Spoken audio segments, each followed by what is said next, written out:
नमस्कार दोस्तों, आप सभी का बीपीएससी के हमारा मिशन 71 जो हमारा पीटी एग्ज़ाम को लेकर के जो मैं अपना एक प्रोजेक्ट लेकर आया हूं, इस पे आप सभी का स्वागत है। मेरे दोस्तों, आप सभी अच्छे होंगे, खुशी होंगे और आप अपने तैयारी को जो है और अच्छे से अच्छे तैयारी में लगे होंगे। मेरे दोस्तों, जैसा कि रोज़ की भांति आज मैं आपके लिए एक लाया एपिसोड और यह हमारा एपिसोड है, क्या आप तैयार हैं।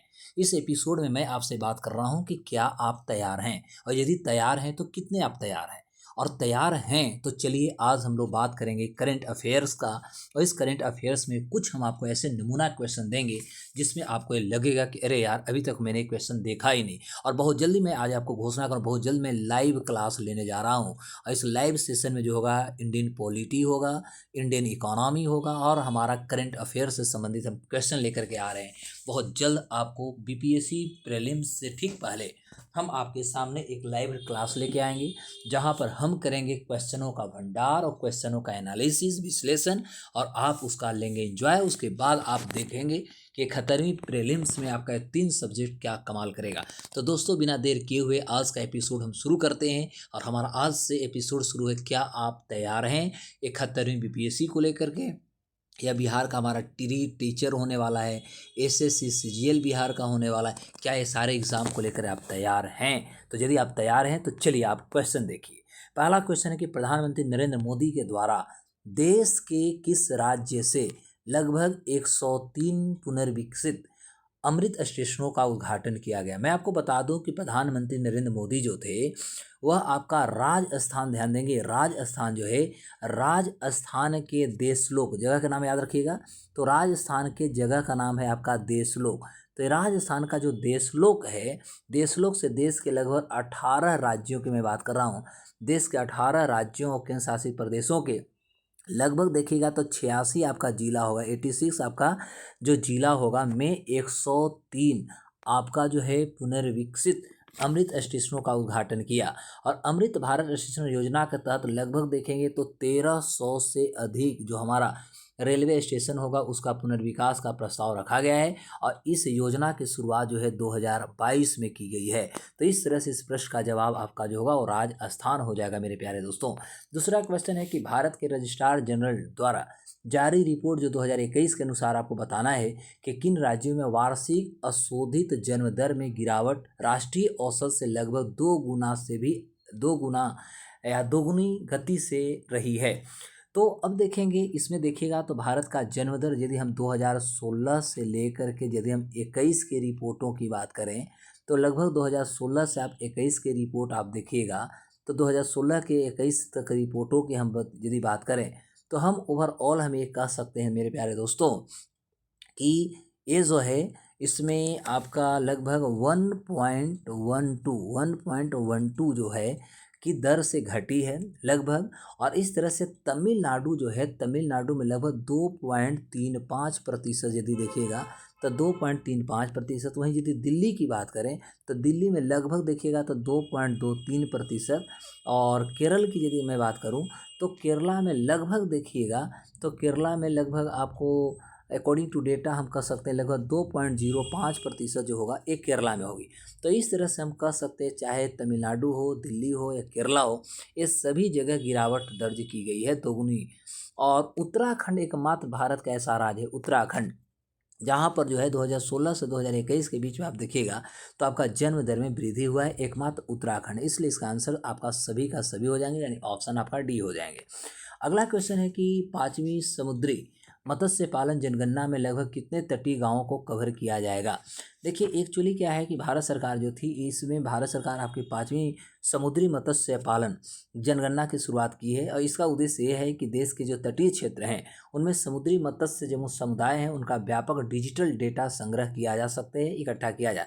और इसके अंतर्गत लगभग देखेंगे तो 3500 जो है आपका गाँव के लगभग 12 लाख, ध्यान देंगे 3500 गाँव के लगभग 12 लाख, यानी हम कह सकते हैं कि 1.2 मिलियन जो परिवार हैं, लगभग परिवारों को कवर करने की इसमें कोशिश किया जा रहा है। अगला है कि राष्ट्रपति द्रौपदी मुर्मू ने राष्ट्रपति भवन में बिहार के कितने विशिष्ट हस्तियों को पद्म पुरस्कार 2025 से सम्मानित किया। तो देखिए इसको याद कीजिए। पहले तो शारदा सिन्हा जी हो जाएंगे, पद्म विभूषण उनका मिला है कला के क्षेत्र में मरणोपरांत। और सुशील कुमार मोदी को भी मरणोपरांत ही मिला है क्योंकि पद्म भूषण इनको मिला है। और तीसरा आपका किशोर कुणाल जो थे महावीर मंदिर ट्रस्ट से आते थे, उनको भी मरणोपरांत, यानी 3 को तो मरणोपरांत हो गए।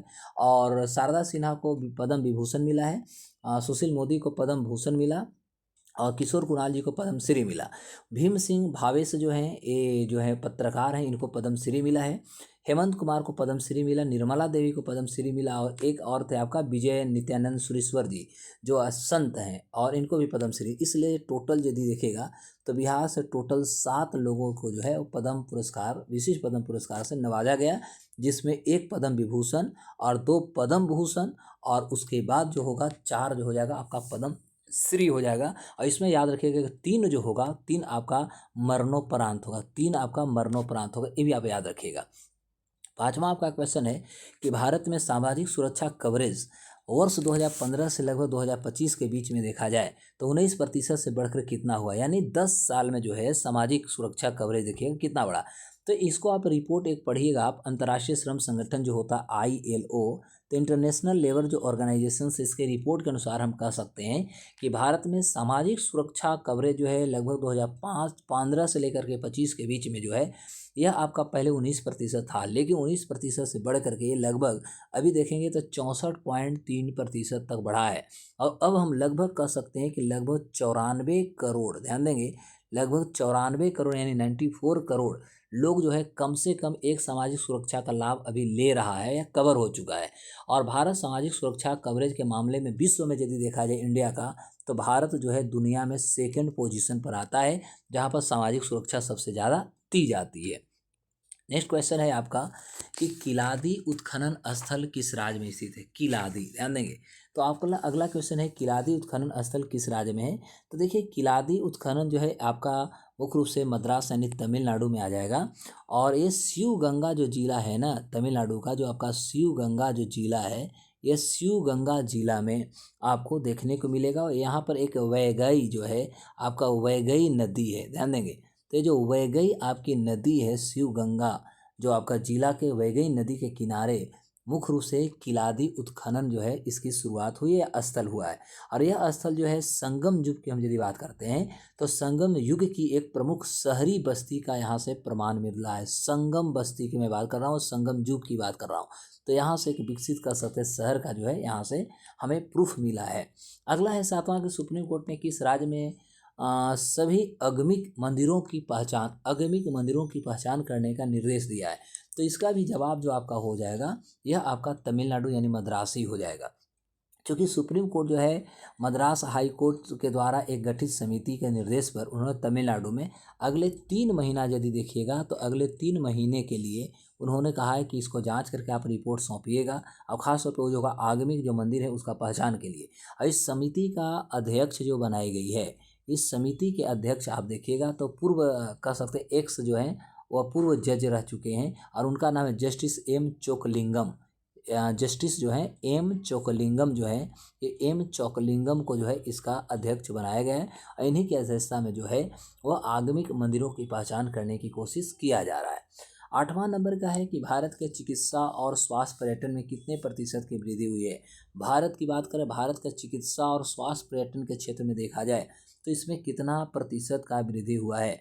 तो भारत मेडिकल टूरिज्म उद्योग के हम लगभग कह सकते हैं तो लगभग डॉलर में आप देखिएगा तो लगभग 9 बिलियन डॉलर जो है 9 बिलियन, तो लगभग 9 बिलियन डॉलर का जो है वो हमारा हुआ है। वहीं 2023 की यदि बात करें तो 2023 में जो है या 2023 में लगभग 6.6, ध्यान देंगे, लगभग 6.6 लाख मेडिकल पर्यटक जो थे वो मेडिकल पर्यटक 2023 में भारत आए थे। और अभी देखिएगा तो इस तरह से इसमें लगभग जो है लगभग 33% का जो है इसमें आपका वृद्धि देखने को मिलेगा, या कह सकते हैं लगभग 33% इसमें वृद्धि हुआ है। तो सोचिए 2023 में जहाँ 6.6 लाख मेडिकल पर्यटक भारत आए थे और उस समय से अभी तक जो है लगभग ये आपका 33% का इसमें वृद्धि हुआ है।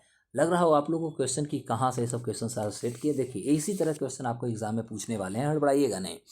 विश्व के 100 सर्वश्रेष्ठ अस्पतालों में किसे भारत का सर्वश्रेष्ठ अस्पताल नामित किया गया है, घोषणा की। ये आपका दिल्ली एम्स हो जाएगा, ध्यान देंगे। तो दिल्ली एम्स हम इसलिए कह रहे हैं कि यदि आप देखिएगा तो इसमें एक न्यूज वीक जो है ना, एक आपका न्यूज़ वीक करके एक रिपोर्ट आती है, और न्यूज वीक रिपोर्ट आप देखिएगा, साथ ही साथ स्टेटिस्टा एक रिपोर्ट आता है जिसके माध्यम से वर्ल्ड्स बेस्ट हॉस्पिटल्स 2024 का एक रिपोर्ट आई है। अरे 2024 के वर्ल्ड्स बेस्ट हॉस्पिटल के रैंकिंग में एम्स दिल्ली को विश्व में यदि देखा जाए, मैं बात कर रहा हूँ वर्ल्ड में, यानी विश्व में देखिएगा तो विश्व में एम्स दिल्ली को 97वां रैंक जो है 97वां रैंक मिला है, और भारत सर्वश्रेष्ठ अस्पतालों में इसको शामिल किया गया है। तो यहाँ दिल्ली एम्स हो जाएगा। 10वां है कि मृत्यु दंड और फांसी 2024 की रिपोर्ट के अनुसार किस देश में सर्वाधिक फांसी दी गई है। बहुत अच्छा क्वेश्चन है ना। तो हम यदि एमनेस्टी इंटरनेशनल की बात करें तो मृत्यु दंड और फांसी की रिपोर्ट इन्होंने जारी किया है, और 2023 की यदि हम तुलना में ध्यान देंगे, 2023 की तुलना में हम 2024 की यदि रिपोर्टों की बात करें तो कह सकते हैं कि फांसी की संख्या में लगभग 32%, 32% जो है, 32% इसमें ग्रोथ हुआ है। और शीर्ष देश इसमें जो है लगभग आप देखिएगा तो इसमें पहला स्थान की ईरान का आता है। ईरान में कम से कम 972 लोग, ध्यान देंगे, ईरान में 972 लोग, तो ईरान को हम 972 लिख देते हैं। उसके बाद आपका जो रहता है वो सऊदी अरब को आप रखिएगा, क्योंकि सऊदी अरब में लगभग 345 345 लोगों को फांसी दी गई है। और उसके बाद यदि आप रखते हैं तो आप इराक को रखिएगा, ठीक है, और इराक में लगभग मात्र 63 लोगों के बारे में चर्चा हुआ है। तो according to this option and question हम कह सकते हैं, कहता है कि सर्वाधिक 972 यानी ईरान आंसर इसका हो जाएगा। Is it clear.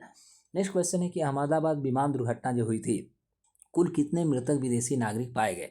तो इसमें देखेंगे तो चूंकि आपको पता है कि एयर इंडिया जो था, एयर इंडिया का आपका फ्लाइट का नाम भी पूछेगा तो AI का मतलब हो जाएगा एयर इंडिया, और 171 हमारा यह जहाज़ था, और इसमें लगभग 242 जो थे लोग सवार थे, जिनमें से 230 जो लोग थे, ध्यान देंगे, तो 230 यात्री थे, इसमें 12 जो थे क्रूज के सदस्य थे, यानी टोटल जोड़ लीजिएगा तो आपका 242 हो गया।